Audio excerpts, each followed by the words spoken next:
As a courtesy to our speakers and fellow attendees, we ask that you please silence your cell phones.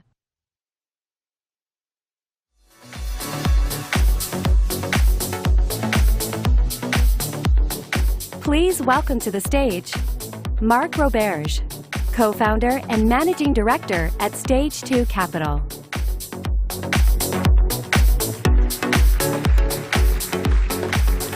Hey everyone, humbled to be here.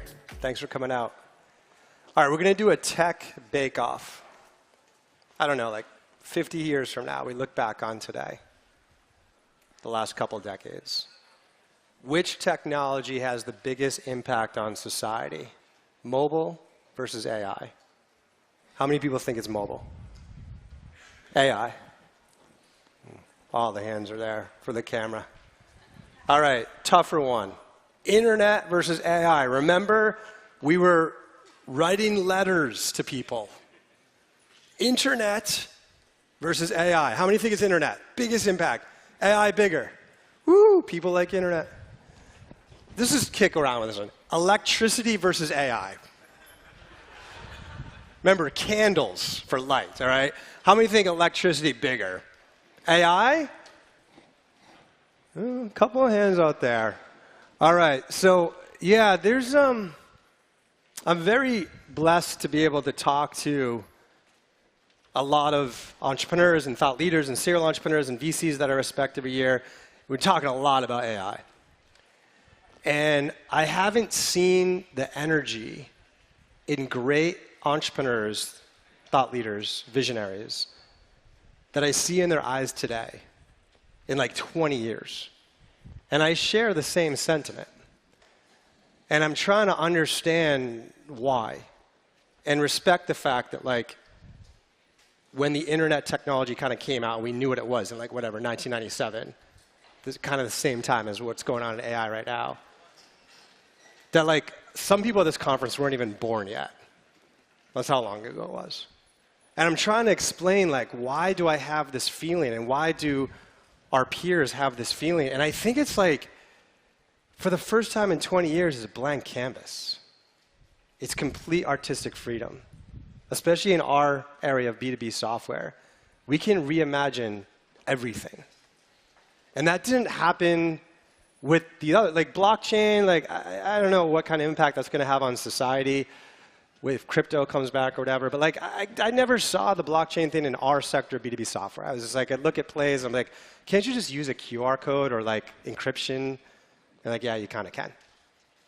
And then like, social was huge for our society. For B2B, I don't know, I kind of rewrote some of the marketing playbooks and maybe the way we collaborate. Mobile was huge for society, but like, I don't know, like I use the mobile version of Slack and Zoom and the CRM, but like, it kind of is based on the web version. But the internet, when the internet came out and we knew what the technology could do, we could reimagine everything. And that's how these visionaries feel with AI. And I think that's really actionable for us. Because as you start thinking about it, you become paranoid that everything you're working on is irrelevant. I don't know if you feel like that. I feel like that sometimes. And I've been pushing our entrepreneurs to think that way too, because I think there's a decent chance that whatever you're working on as a startup, as a use case, as a problem, it might be irrelevant. It might be like it's 1997 and you're working on a client-server on-premise piece of software, and you're about to get the rug pulled out from under your feet. And so that's just the one thing I'd really push you on is that's our job as founders, is to be visionaries. This is an exciting time to be a visionary. But try to think what a post-AI technology world looks like in 8 years and reimagine what your startup is doing. Reimagine how the use case or the problem that you're solving is solved in that world. Because otherwise, I think we face irrelevance. Now, it gets even more complicated. Because the other narrative that I'm hearing that I agree with is that we're in a hype cycle. I'm showing the Gartner hype curve here. This was first mentioned to me in January from Mamoon at Kleiner Perkins, who's been a great investor, early investor in Slack and Figma, Box, et cetera. And the narrative is that like, there could be a very close parallel to how the internet disrupted society and B2B software, and how AI will. And we're seeing a lot of parallels to that. And if we were to say what year this is in the internet rollout, it's probably around 1998. Okay, so if you remember, if you were around back then, 1998, it was the new economy. Do you remember the new economy? All the Goldman Sachs bankers and McKinsey people quit their jobs and became CEOs of these supposedly disruptor businesses that went public with no revenue. And it was like iterative ideas. It was like putting the news online or putting your company brochure online. No one could see Snowflake. No one could see Uber yet. And even if they did, the society wasn't ready. It was iterative stuff. Like the early adopters, the first movers didn't win either. In the first wave of the internet, we used AOL to dial up to it, opened up a Netscape browser, and searched with Alta Vista. Where are those companies? That's where we are right now, potentially. And then obviously it came crashing down, and the joke was that B2C was back to consulting and B2B was back to banking. And it was like, I remember I had enrolled at MIT at about the trough for business school, at the trough of that curve. There were 600 students in my class. 4 of them were starting companies, and I was one of them. Everybody's like, what are you doing, starting a company? That's so 1999. And sure enough, like within those walls, companies like HubSpot were created. And we had this beautiful disruption and innovation that was an amazing time for entrepreneurship. And perhaps that's what we're going to see with AI. And we're seeing early signals of it in terms of like crazy valuations and certainly iterative technologies. Just embedding AI in the workflows we do today. That's not the answer. That's not the disruption. And so in addition to just rethinking your vision, you got to think really big about it. Because even if you feel like you have your AI strategy, is it really just an iteration that's going to die in the hype cycle? Or is it truly a disruption on what's going to sustain for the next few decades and produce unicorns? All right, so how do we come up with that? I kind of think right now an important piece of work is the innovator's dilemma, and I'll get to that. But what we're trying to do is we're trying to think like, okay, if Web 1.0 was static content and the user-generated content produced a bunch of unicorns, what is it that's going to be the hype versus the displacement? And that's where I like to hone in on innovator's dilemma. I don't know if you know innovator's dilemma. It's a long time work. We got a fan here in front of it. Clay Christensen, the late Clay Christensen, we lost him, I think, last year, professor at Harvard Business School, author of this work. And after reams and years of research, he proved that the innovator's dilemma causes big companies to get disrupted. It's an important key for entrepreneurship. And the whole premise there is that big companies ride that iterative, disruptive wave of that technology. And they get so big that they have to sell big products for big profits to their current market. But along comes a new disruptive technology that in the beginning doesn't represent a big market, and they ignore it, partially because it's too small for them, and partially because it will disrupt their business. Okay, so how many, raise your hand if you use CRM. Okay, let me say this. In 1995, Siebel and Act owned 90% of the CRM business. Raise your hand if you use a CRM. Keep your hand up if you're using Siebel or Act. Case in point. Why didn't they go? Innovator's dilemma. Right, so like they have a beautiful on-premise client-server application, and here comes the internet. And I'm sure there was a strategic conversation of like, should we make this cloud-based? Let's look at it. Well, first off, it would cause years of work for us to re-architect this whole thing. A huge cost. And for what gain? There's no market.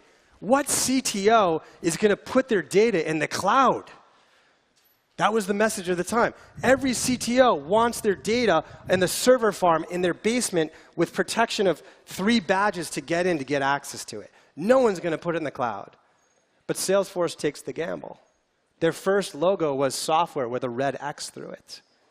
And it didn't get sold to the big companies. It got sold to the small companies first for a little bit of money. But they worked on it year after year after year, and then the big companies were ready for it, and Siebel and Act weren't.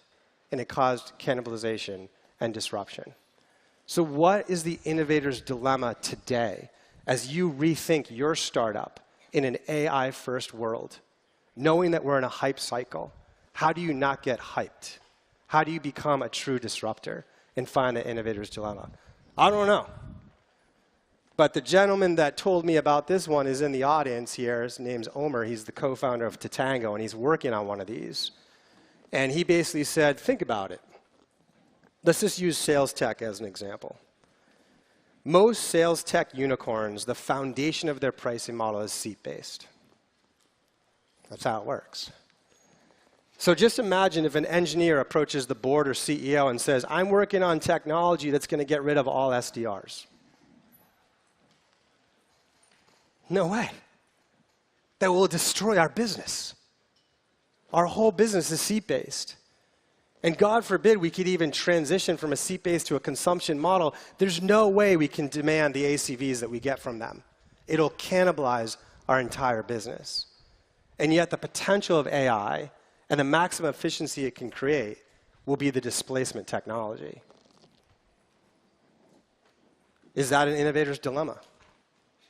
If you look at the language from all of the incumbents today, it's copilot, copilot, copilot. Is displace their cannibalization? Is that the opportunity for entrepreneurship? Is that the difference between hype and displacement in this huge tech disruption that we're going into? What's the innovator's dilemma for your business, your sector? Now, I do have to say, like, this is scary stuff. All right, like, not just the fact that geniuses that work on this stuff are scared of the future of the human race, which that's very scary. But what's probably easier to see is the economic impact that this could have. And I'm not advocating it. I'm just saying this is what people are talking about, and this is the potential of the technology. Now, solving this is not for SaaStr. It is for Congress, United Nations, I don't know. The socioeconomic halls of like Yale and Stanford and Harvard, I don't know. But I do know that, like, I want to just mention it. Like, I recognize the economic impact this could have. This technology is coming no matter what. I appreciate petitions to sign to try to stop it, but I'm not sure that that's the solution. It just seems like bad actors will be able to get a leg on us, and I'd rather this technology be run by the people in this room. I trust them more.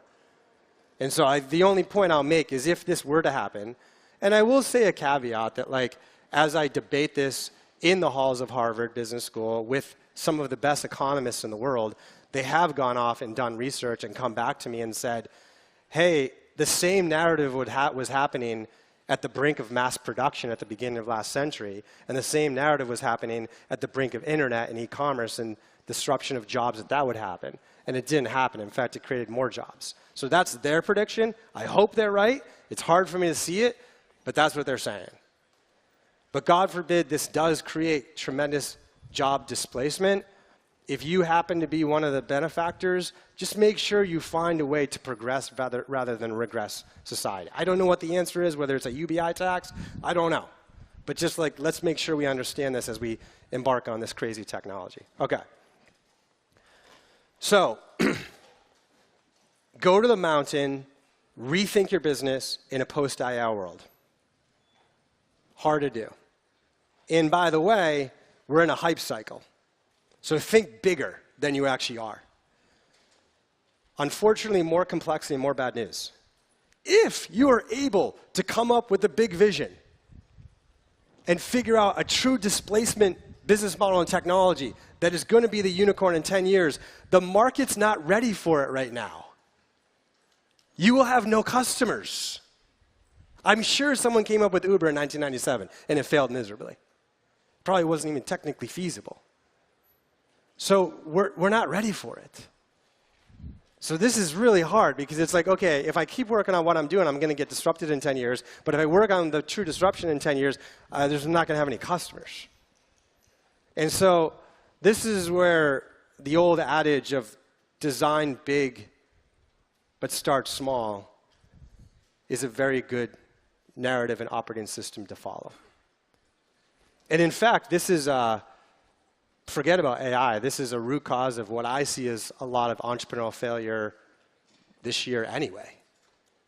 And it's caused because of the obsession with venture capital. I mean, it's surprising to people that more wealth is generated in startups, in non-VC-backed startups than VC-backed startups. That's surprising to people. But it doesn't make the headlines. The VC-backed startup makes the headlines. So everyone wants to raise VC. And like, I'm a VC. I'm telling more wealth is created than not VC. I'm just telling you that. But you know, when you have to go after VC, like our job for our investors is to generate huge returns, like go after unicorns. So you have to tell a big market story, like $1 billion market story.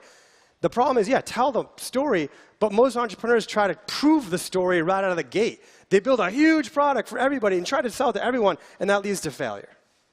You just can't do that. We don't need to see it all working in the first year. We need to believe the vision.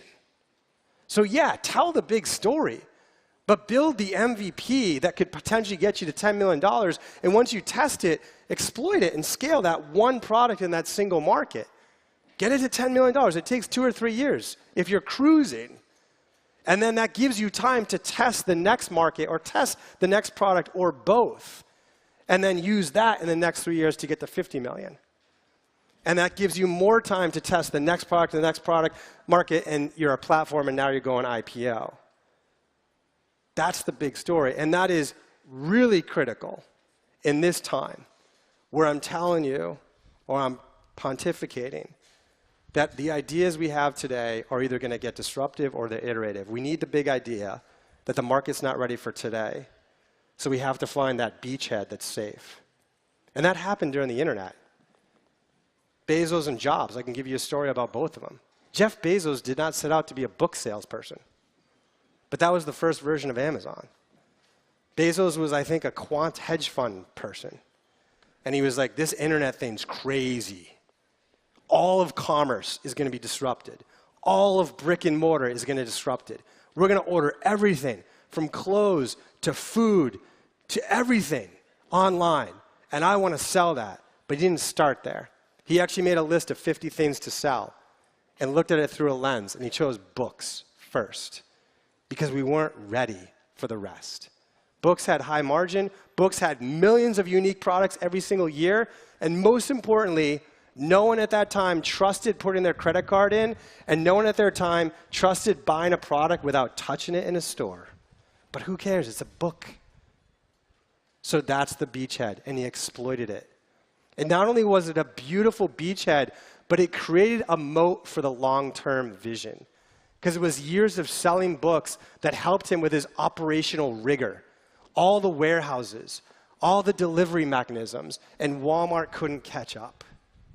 And here is his vision 20 years later. The same thing happened with Jobs. I don't know if you know, but Jobs got fired from Apple in the 80s. And he got rehired as CEO when they were months away from bankruptcy. And he turned the company around with the reinvention of the Mac. And then when the internet came about, he had the big vision. He's like, Apple is going to be the hub for the consumer on their digital media experience, everything. But he didn't start there. He started with music, which was ironically #2 on Bezos' list of a best product to start with. He started with the iPod and the iTunes store and used that moat to transition to the iPhone and the app marketplace, and the rest is history. We're talking about some of the most valuable companies in the world on the advent of a huge technological disruption, and we are back there right now, and that's the opportunity ahead of us. Okay? All right. I have to go to the mountain and reimagine my business, but we're in a hype cycle, so I have to think bigger. And when I think big, they're not going to be ready for it, so I have to choose a good beachhead. And we got a couple examples on how to do that. Another example on choosing that opening beachhead that's unique to AI is we need good data to train the model. We didn't need that with mobile. We didn't need that with the internet, but we need good data. And so if you want to stack the deck in your favor, choose use cases as an entrepreneur where the big company incumbents don't have the data. That'll stack the deck in your favor. If we go back to sales tech as an example, everybody's starting SDR copilots. They have all the data. The incumbents have all the data, the messaging, the cold calls, the conversion to opportunities. Everyone's starting forecasting AI models. They have all the data. They have all the opportunity conversions and the sales cycles. Sales AI coaching, they don't have the data. No one has videos of sales managers coaching reps and then that turning into performance improvements. No one has that. It's just an example. But if you're going to go after this huge technological disruption, consider whether the incumbents have the data or not. Okay. Now, at the same time, like even if you are doing an SDR copilot, there is a chance you can win because of talent. There's tremendous research that shows that the top engineering talent prefers startups over big companies. Part of it's because like they actually don't care as much about maximizing their salary income. They care more about working on cool technology with little red tape to deploy that technology. And that's what happens at startups. It doesn't happen at big companies. Their stock can actually be worth a lot too, and that draws them in. So now we're faced with a bake-off. You got startups who have the best AI tech talent, but they don't have the data.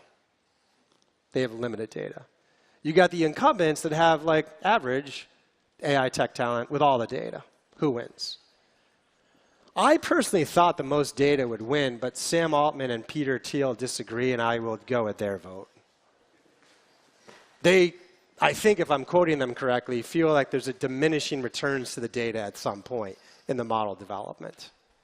So if you had to choose between having an A-plus AI tech talent team with millions of records of data, and you were going against a mediocre AI tech talent team with trillions of data, that the startup wins.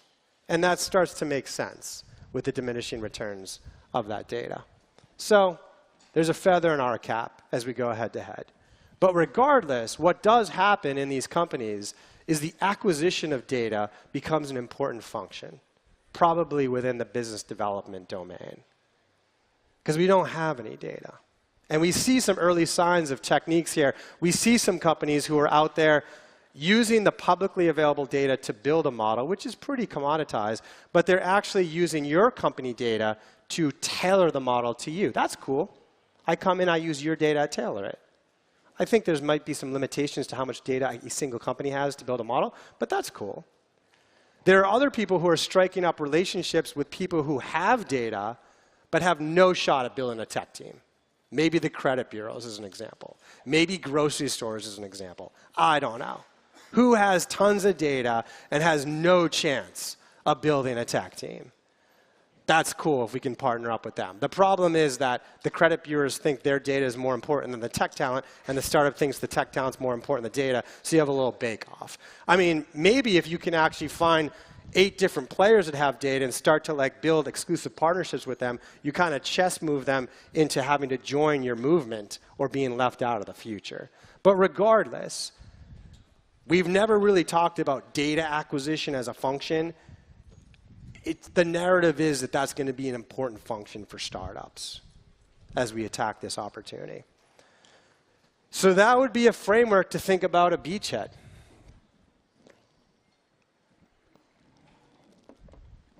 We have to think bigger. We have to go to the mountain.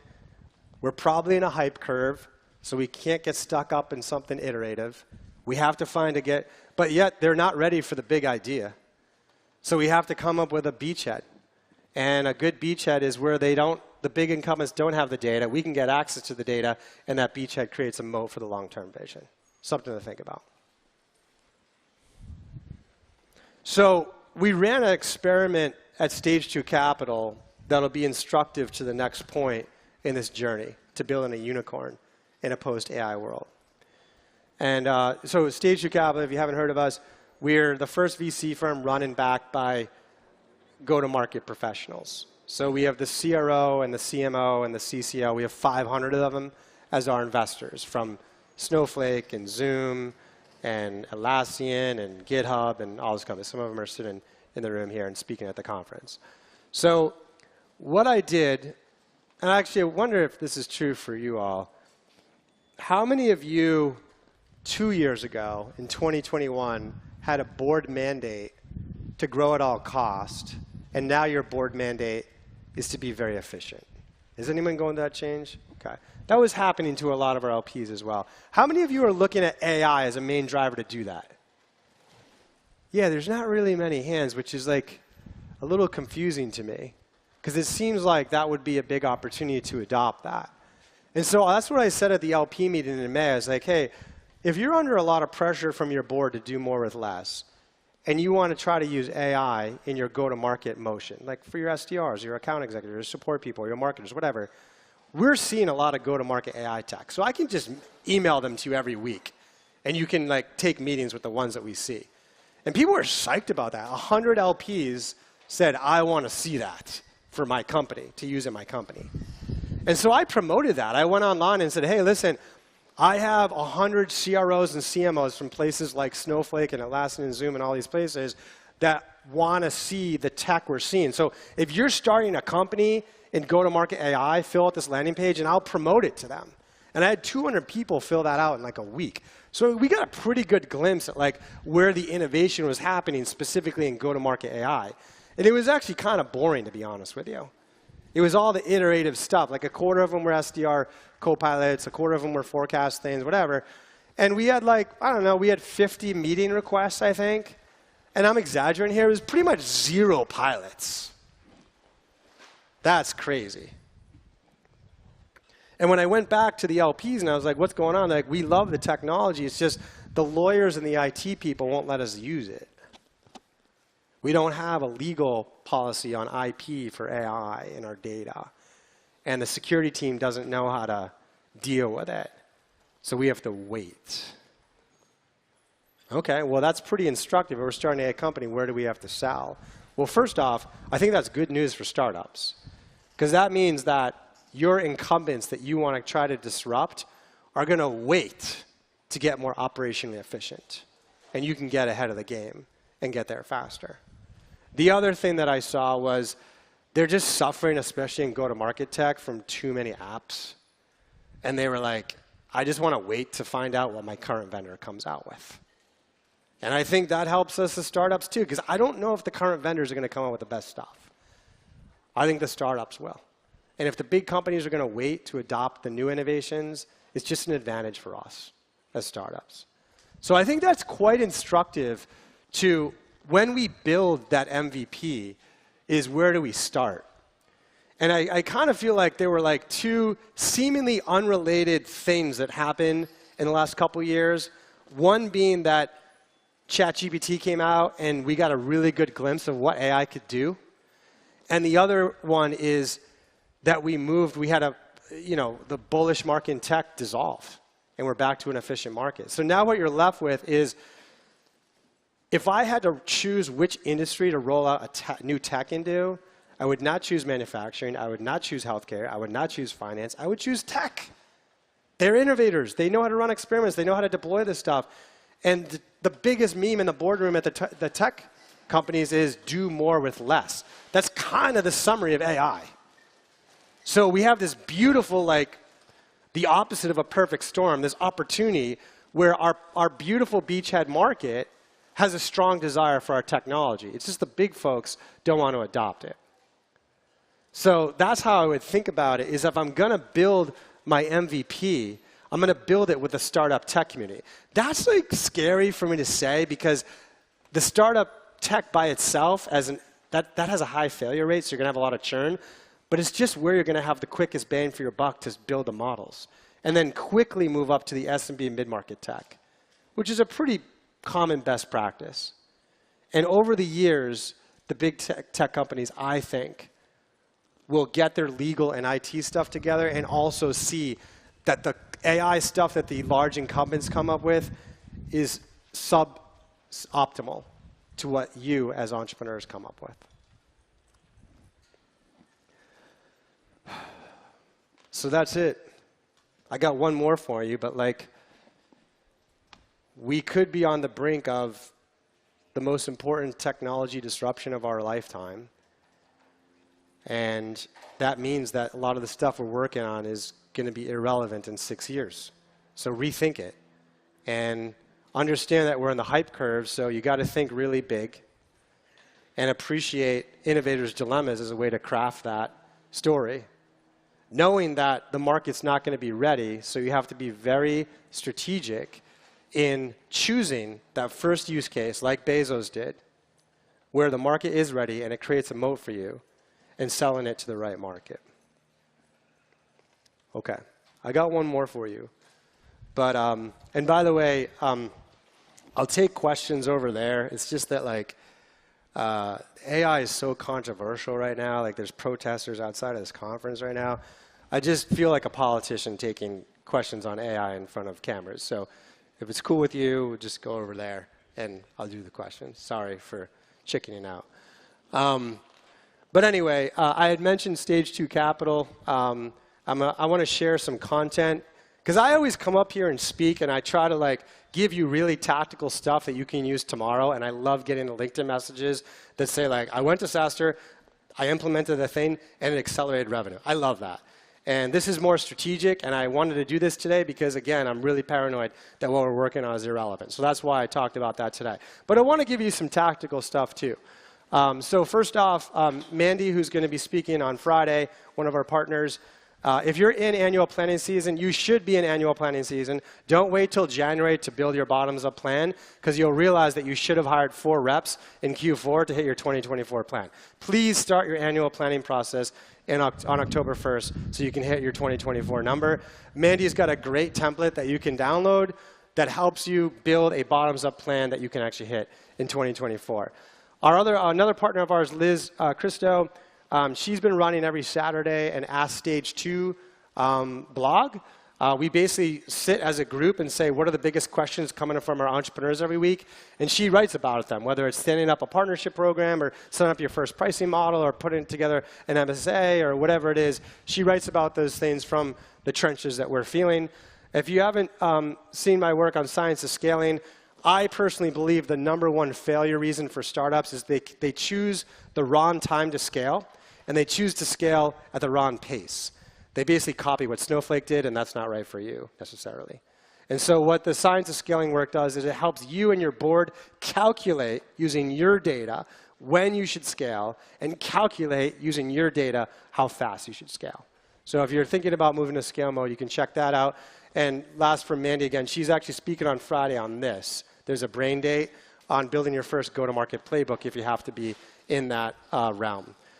So these, I have one more thought for you, but these slides are posted on the Stage 2 Capital LinkedIn account right now. So if you want to download the slides, it has all the links from the downloadable material. You can go to Stage 2 Capital, LinkedIn, download them. Feel free to follow us if you want to track some of the tactical things that we put out. Okay. The last point I'll make is, as entrepreneurs, history is on your side. Of the Fortune 500 companies that were on that list in 1950, 90% are no longer on the list because of entrepreneurship and innovation and disruption, because of the things we talked about. The longevity on the list has been cut in half. The average time in the Fortune 500 list for a company in the 1970s or so was 30 years. Now it's 15. AI is expected to do make an even bigger dent in that. History is on your side. And I just want you to remember that, because entrepreneurship is hard. And it's so hard to think about how can we compete with the billion-dollar marketing budgets, with the 10,000 employees, with the billboards, with the 20 years of engineering development. But you have to remember that those people are driving aircraft carriers that take so much energy just to turn at 5 degrees. And you are flying an F-15 fighter. And there couldn't be a better time to do that than now, with arguably the biggest technology advancement of our lifetime. History is on your side, so go make history. Thank you.